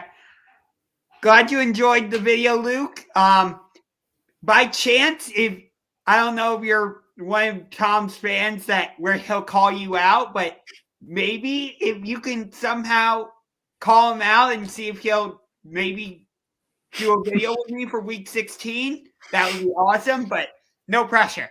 No pressure. No. We're so yeah. Both of us are mods on his channel, so we're both pretty close with Tom. So yeah. We got a lot of Vikings fans in the. Yes, we're bringing on that Skol. So for those of you just joining, we do have a wager on this game. Yes. So if the Vikings win on my post-game show, whether that's on Sunday after the game, or although I might not be able to do it on Sunday because most likely I'm going to go back to college and hang out with my buddies and watch the game and then probably hang out with them afterwards. Yeah. So if I'm able to do a post-game show, then I will. But if not, I'll save it for Monday. Anyway, so if the Vikings win, I have to come on to my show and do the Skol chant. Yes. And if you, I know you really want to see us do, you really want to see me do the Skol chant. I know. Absolutely. I do. What? The funny part is that Luke literally what? Literally dono in the chat to Radia at halftime. Wait, is Thursday Night Football happening right now? Yes, the Bengals are playing the Jaguars. Oh, whoops. I forgot.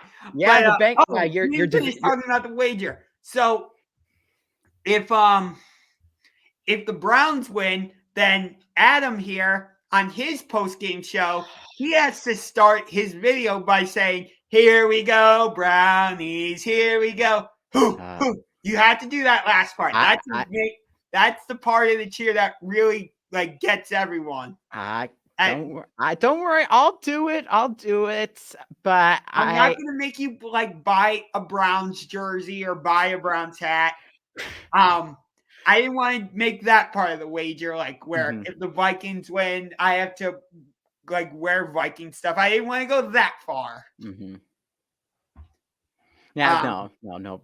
It's but yeah, that's totally. Oh yeah. We got a Ravens. We got a Ravens fan. But you're ready for us? I need an explanation on this one. I need an explanation on that too. Please explain this. I don't know. That makes no sense. I mean, like right, the Ravens. I want to pull this up just to make sure I'm not like. He is. I've seen that person before. I know he's that guy is a Ravens fan. From my interactions with him, just over messaging, but the Bengals, the Ravens, and the Browns are all 2-1 right now, with the Bengals leading the division. How does it make you feel? Bengals.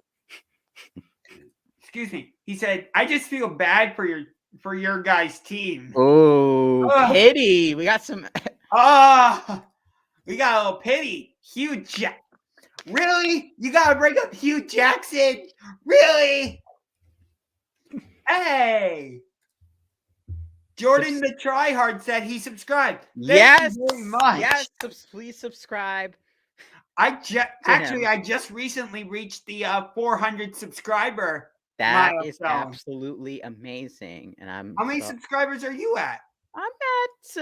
I'm getting close to let me check right now. I'm at 592 right now. Nice. You're getting close to 600. I'm getting close to 600. I'm keeping my expectations low. Okay, let me explain myself here. I just feel bad for you guys here. I really feel bad for you guys. You guys had Hugh Jackson on your team. We can't see you. Your hand's blocking the screen. Oh no, I just don't like showing my face. No problem. Yeah. Okay. But I feel bad for your guys' team. I mean, you guys had Hugh Jackson as your coach for many years. So honestly, you know what? Go Browns. I'm gonna go now. No problem. Nice to I'll see you in your chat later. I'll see you in your chat later. See you later. Okay. Yeah. So we're talking. I didn't realize this was going to become a Browns pity party. Yeah, I guess so. But I mean, doesn't that happen? Does that happen a lot? That people feel bad for the Browns. Not like this. Not like this. No, I mean, maybe it's just because NFC. It's like NFC. Well, that's a Ravens fan, but like NFC, like we don't play you guys that often, so I basically see you guys like once every 4 years. Once every 4 years, and I see this team is finally doing well. I sort of feel that we don't get to play you guys that often. So all I've seen for seasons beforehand, you guys doing bad. So I feel great that you guys are doing good now, just like the Buffalo Bills, who were not great. So you just feel good for us because you just feel like this because you want to feel better if you beat us on Sunday. Come on, tell me I'm wrong. Maybe. Okay, that's what I thought.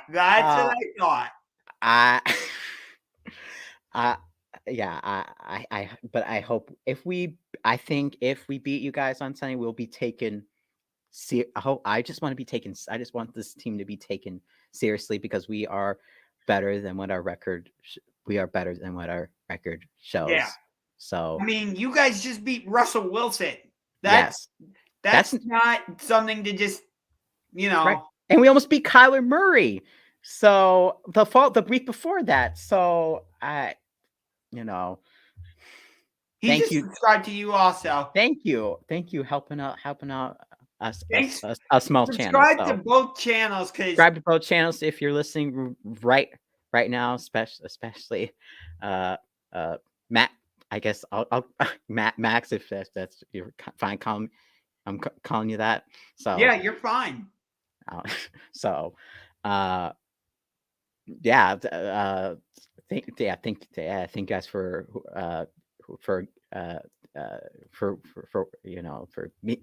being in this stream.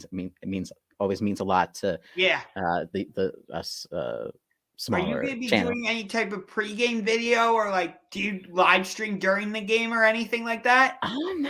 I've thought I'm working on that's something I'm really trying to do now. I'm trying to do some experimentations. So that is definitely something that will be coming in the future for sure. Because I know if you are doing some type of live stream or like a pregame show on Sunday, I would jump in the chat and maybe trash talk you a little bit, have some fun with you. Yeah. I mean, but you want to be a little, but you're still being a little superstitious though. So you probably don't want to get too trash talky before the game. I know I maybe wouldn't, just for that. Also, that superstition. I like doing my trash talking after the game. Yeah, I got you. So unless it's the Packers, unless it's the Packers. Yeah. So, you've been in the NFC North for a while. Yes. So, I'm just curious. Let's say you could move to another division, what division would you want to join? The AFC North? Right now, no, I would not. Because I there are some quality opponents in the AFC North, like the Ravens and the Browns. The Steelers have not, I will say, as good as they're built on their defense. That Ben Roethlisberger washed up, and that offense is terrible. You guys get to play them at home on Thursday Night Football. I'm very excited about that, and we're gonna totally demolish them, which I know I hope you do. Yes. I don't want you guys to win this game. Right. But when you guys play the Ravens and when you guys play the Steelers, I do want you to win. Yeah. Because that would help. Because that would help us. Yes. And I know you probably weren't like, do you really care? You don't think the Bengals, like, I know the Bengals are 2-1 right now. Do you really it doesn't matter if they win or lose? Like we lost the Bengals week 1, so I'm sorry we couldn't seal the deal with that one. But so this is your second game against the AFC North.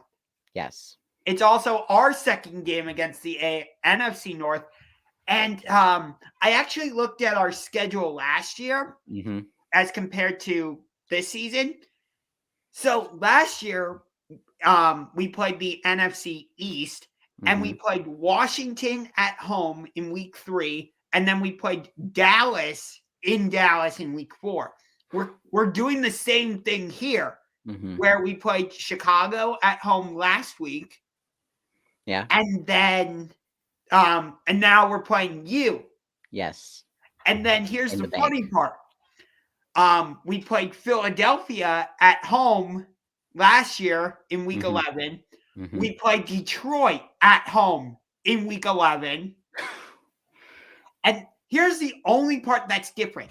Last year we played the New York Giants in New York, or New Jersey. New Jersey. I call them. They should be called the New Jersey Giants, not the New York Giants. Yeah, I say that. Even like Tom says that he's from New York. Yeah. Only the Buffalo Bills are the only true New York team. Yes, they are. But we played the Giants in week 15. This year we play the Packers in week 16. So just a week different. Yes. But isn't that a little bit strange? It is strange, to be honest. Maybe it's just something the NFL likes to do. It's a little bit different this year because now we have an extra week. So that week different, that you could say almost the exact same because we got an extra game. So if it wasn't for that, maybe they are on the exact same week. Who is your extra opponent this year? The Chargers. LA. That's who we play next week. Yeah, we get to play them in Los Angeles, and same with us. Oh, so they get back-to-back home games. Okay, so that's interesting. Just like us, like we started with two straight away games, and now we get 3 straight home games. So hopefully we continue. So you got Seattle, us, and then who's your third home game? Detroit. Oh, so yeah. You get, so basically we have this a bye week. We have 3 games at home. You could say a bye week for it's Detroit, but I don't want to get too cocky because Detroit has been a little sneaky. I mean, they almost came back against the 49ers, had a good first half against the Packers, and then almost beat the Ravens. So I'm not gonna count them out, but at the end of they're still the lonely Lions. They're still the lonely Lions. And I just thought this was funny. He says, "Hey Adam, it will be great to see the Ravens beat the Vikings and prove that the better purple team. See you November 7th." Yeah. No. But you guys had purple first, so doesn't that automatically make you the better purple team? Exactly. And we were the only purple team for a long time. But then Baltimore, they used to be the Baltimore Colts, and then the Colts moved to Indianapolis. And so the only reason the Ravens are even exist is because Art Modell moved the Browns to Baltimore, and they became the Ravens. Yeah, so I got that to blame for not being the only purple team, but that's it's fine. We just when we play them, we're just gonna prove that we are the better purple team. Last time we played them at home and we won. That was our 2017 season, and we did a good number on them. And then the time before that, we played them in Baltimore, it was actually a crazy ending to that game. The final couple minutes, it went back. Was that the game where that was in the snow? Yes, it went back and forth, and then we had the game. I mean, and then Joe Flacco goes down the field and scores a touchdown with 3 seconds left. But I may have to watch highlights of that game, even though it's the Ravens. Yeah, it was a crazy game, and and sort of. I mean, I know a way back, but we this time we're gonna get that win, hopefully in Baltimore, and help you guys out in your division. So I want to hopefully help you guys and. Although you don't want to help us this week. Oh no, I don't want to help you this week. I'll help you. Beat the Steelers and the Ravens. But you want to beat us this week. I want to beat you. I want to beat this week. Yes. So absolutely. When you guys when we played you guys last in 2017, did you sweep the AFC North that year? No, we did not sweep the AFC North. We only lost to the Steelers week 2, and that was in Pittsburgh, and that was Case Keenum's first start. And I don't remember a lot from that game because it was just one of those terrible losses you just want to push out. Yeah, I know what you mean. Yeah, but it's just Case Keenum, doing, first day, starter. He was just trying to get in the rhythm and just was not doing well. And then week 3 we play Tampa, destroy them, but then week 4 we lose to Detroit at home, and then that's when the Dalvin went down with his season-ending injury in 2017, and but then after that we went on a tear and beat up on teams like I think in order it was the rest were the Ravens, and then I'm not, and then the Browns in London, and then toward the end of the season we played the Bengals, and so we went on a tear against those 3 teams. My predictions for this week gonna be for this week's game: Browns versus Vikings. Browns 30, Vikings 28, and the Vikings will lose by missing a 20-yard field goal. 20 yards? I said yeah, that is 20 yards. That is possible.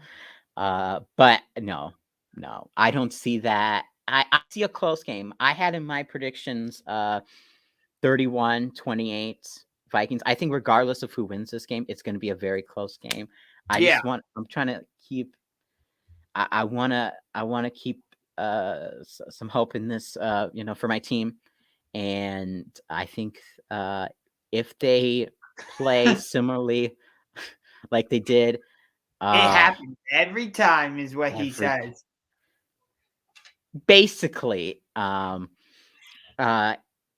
just hope that we can keep I just hope we played similarly like we did against Seattle. That's that whole game, especially that's for the offense/defense second half against Seattle, where they allowed 0 points against Seattle.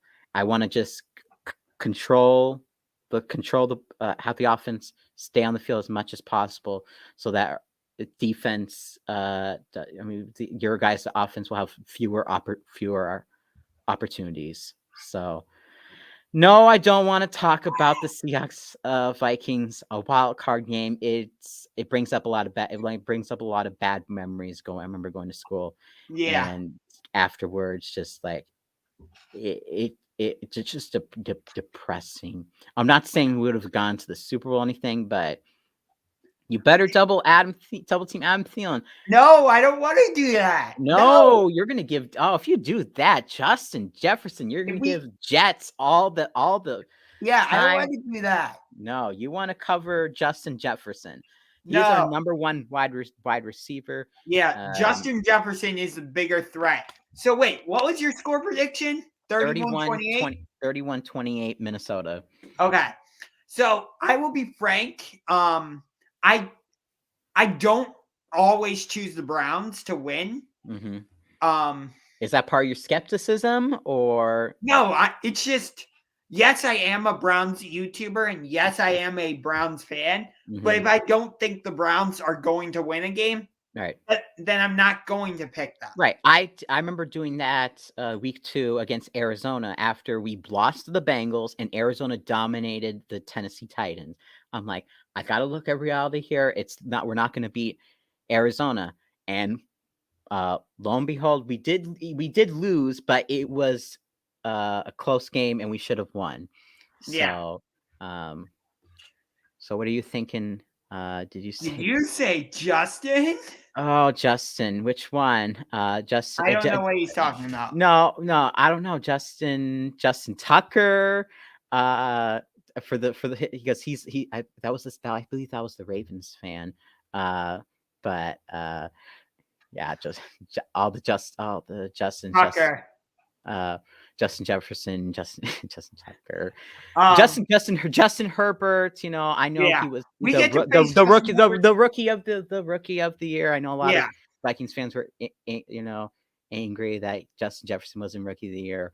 I was a little disappointed, but you know, when you had something a season like Herbert's, it's quarterback's gonna get the award, even though Justin Jefferson broke the record for most rookie receiving yards this season. So in terms of my score prediction, as I said, I'm not always going to pick the Browns, but I think in this case, I am going to go with the Browns. Okay. But I have it close like you do. I don't think it's going to be a blowout. I actually think it's going to be a little bit lower scoring than how you have it. Ooh, okay. What do we got? I'll go 24-21. 24-21. Okay. Pretty good. So not too far off from what you had. I respect that. I respect your defense, and I think you guys can hold us down relatively. Mm-hmm. And I think our defense will be able to contain you at least to a certain extent. Yeah. So I think it'll be like what we talked about earlier, a bit of a defensive battle. I don't know if there'll be a lot of punts necessarily, but right. Our opponent's pretty good. I'm just saying he was from the Steelers, Jordan Berry. So the crowd is going to be too loud for the Browns because the Browns ain't used to crowd noise. Are you kidding me? What? Ooh, we got some trash talking. No. Oh, Skol Vikings. You have not seen the dog pound. No. I'm sorry, but that comment is total bullshit. That is total bullshit. Last time we haven't been to the dog pound in quite some time because the last game was in London. Yeah, the last time you were there was our home opener in 2009. Was that? I'm trying to think. Was that that one run Adrian Peterson like shoved up like 3 or 4 Browns players and ran to the end zone? It might have been, but we show up for our games. I'll believe you. I mean, especially now, with how good your team. Last year we did limited capacity. We did only 12,000 fans. Right. But this year we're full capacity. Yep, I think everyone's full capacity. Minnesota didn't have any. There was no one last year. This is one of those times where like I wish the Vikings and Browns were in the same division because I want Vikings fans to be able to see like what our stadium is like type of thing. I would. I mean, yeah. So so we're talking in terms of that, that would probably make, that would be cool to be in the same division. Of course, the quality opponents, I feel like as of right now, would be tougher than the NFC North because all it's really for us is just the Packers. I don't feel any threats with the Bears or Lions. So you don't fear Dan Campbell and breaking your kneecaps or anything like that? Well, I mean, I know Dalvin. We'll see. Depending on, he has an ankle. He's of course limited. So, maybe I'm sort of afraid of if he's going to break his knees. But no, I'm not. As of right now, I'm not afraid. I'm not really afraid of Lions. I think they put up a good. They know how to put up a good fight. Since it's division. Whenever it's a division game.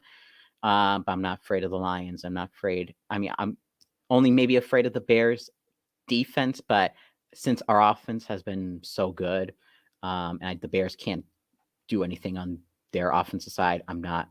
Actually, I'll even say this. I might even be a little bit more afraid of the Lions than I am the Bears. Oh, really? Just a little bit right now because just the Lions shown they can be pretty. They've shown some fights, unlike the Bears. So that's just my opinion on that. And I was curious, your score is that if Dalvin Cook plays or if Dalvin Cook doesn't? Dalvin Cook. That's more if Dalvin Cook doesn't play. Okay. And if Dalvin Cook does play, do you see a different result overall? Do you still see a Browns? I still see a Browns win, yes, but I think it would be a little bit higher scoring. Not too much higher, though. Okay. So if Dalvin Cook doesn't play, I'll go 24-21. But if he does play, 27-24. Okay. That's I think, that's pretty fair. I'm sort of determining my score whether he plays or not plays, because I feel like either you get a Dalvin, you sort of some of the same thing. You get a Dalvin Cook who's maybe not 100%, or you get Alexander Madison who is 100%. So, I still stand by my score regardless if Dalvin plays or doesn't play. So. How can you say that, Skol Vikings? Have you been to a that is for me, I think that is true, just because when you have an indoor state, it's like just the physics of an indoor stadium. An indoor stadium might bring in more noise. I get that, but I feel like I can't compare. You can't compare because I've never been to the Browns stadium. It's sort of one of those. I won't lie. I mean, I would like to. The fans probably very good. It's just like the stadium. It's. I don't even want to make fun. I don't even know. It doesn't like. It's not one of those stadiums that's on my bucket list, I should say. Okay, that's fair. So, but I like the. But I just like the. I like how passionate the fans are. Okay. So Bacon Man wants to know, who would you take, King Henry or Dalvin Cook? Dalvin Cook. Oh, well, I don't know why he said Dalvin cooking eggs. You know what? I like to be honest, and as much as I love Dalvin Cook, I do think he is the second best running back in the game. I think probably Nick Chubb is like number 3, in my opinion. Even above, maybe sometimes even above Christian McCaffrey at times. But that King Henry, he is built different. I mean, he's you can't. I mean, I don't know how people tackle this guy. I would take King Henry over Dalvin Cook. It hurts, but I think Henry is the better. He's the best running back in the game. He showed that especially against Seattle, single-handedly leading the comeback against in that game. So I'll take King Henry over Dalvin Cook.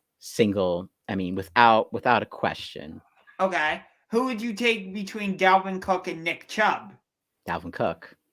I like Nick Chubb. I think if you were asking me anyone, that's not take King Henry or Dalvin Cook, and then you said this guy or this guy that's not Cook or Henry or Nick Chubb, I would go Nick Chubb. I would take Nick Chubb over Christian, like a guy like Christian McCaffrey. Okay. Just because Christian McCaffrey, he's so he's good in passing, but he's so fragile. He's not durable at all. So I like the durability from Nick Chubb. And I like his running. I like his running style. So I think that's why I have Nick Chubb at my number 3 running back in the game. So both of us have very good running backs and very similar teams. So this game is going to be very, very interesting. But I kind of really want to go watch this Thursday night football to see if the Bengals can actually win this game, and somehow take sole possession of the NFC, or I almost said NFC North. No, AFC North. Yeah, right now it's 0-0. Oh my God, this must be a terrible game. I'm not even watching it. Yeah, And I'm not watching it. What quarter is it? It's the first quarter. So they're just starting. Oh well, no, not just starting. There's 3:25 left in the game. It's 0-0. Jaguars have the ball at the Cincinnati 46. Oh. So we've been going for almost 2 hours, for over 2 hours now. That just shows how good this conversation has been. I know. I mean, it's great time talking to you. Yeah. I can't wait to see you do the "Here We Go Brownies" chant in your post game video. I can't wait to see you do that Skol chant. So. All right. We'll see who has to do the opponent's chant. We'll see. We'll see. All right. So I think we're gonna get going because I don't know about you, but I'd like to go watch Thursday Night Football.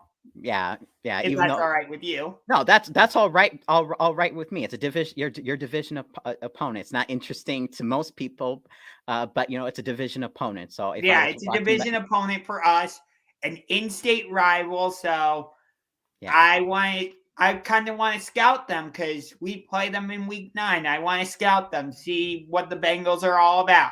Right. All right. Well, it was great talking to you. Thanks for coming to the Sports Room Talk Show. No problem. I appreciate it. Love being on here. Maybe in another four years, or maybe that 17th game, depending on where we finish. We finish the same level. Maybe we play each other next year or some. Yeah, maybe we somehow play each other next year. We'll see. We'll see. So, all right. Thank you for having me on. Yep. Go subscribe to Minnesota Vikings Man 28. Subscribe to my channel, Unger to the Max. And for Max Nation, this is Unger to the Max. And I will see you next time on another episode of the Sports Room Talk Show. Thank you.